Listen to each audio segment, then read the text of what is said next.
right, these are our last of our quadratic perfect square models that if you get the hang of these, you don't even have to do any real work to. But of course, if you get stuck, you can always use one of the methods that are tried and true that always will work.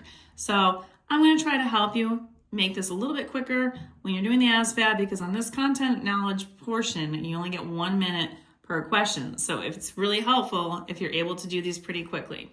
So x minus y squared is written out as x minus y just times itself. So you write it out twice.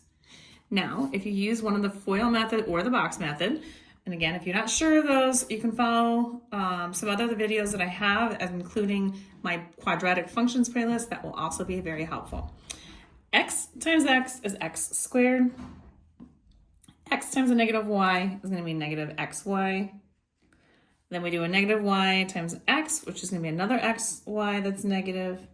And then negative y times a negative y is a positive y squared.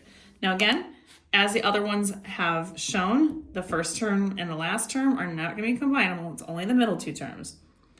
And then these two are going to combine. Now, because they're both negative, you're just doubling it, and it's going to be negative in this case because it's a subtraction.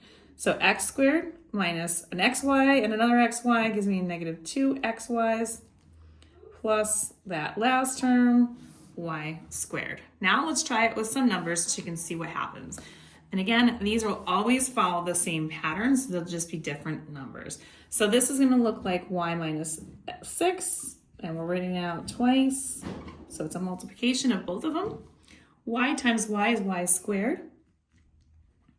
Y times the negative 6 is going to give me negative 6y. We've got another negative 6y. Again, you're always going to have that middle two sets of terms. The second and the third term are always going to be identical on these.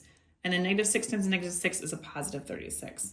Again, it really depends on what's happening, whether there's numbers or letters or whatever. Now, then the first term and the last term are not going to be combinable. It's only the middle one, which is just going to be doubled. So negative 6 doubled is negative 12y. And then that last term, which is a positive 36. And that is all we've got. Again, these are going to be always the same type of situation. Square this, you got this. Square this, you got this.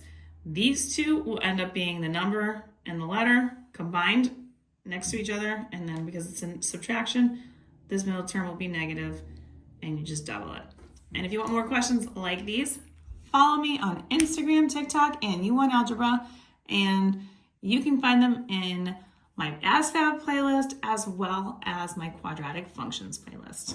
Don't forget, like, share, and follow for more.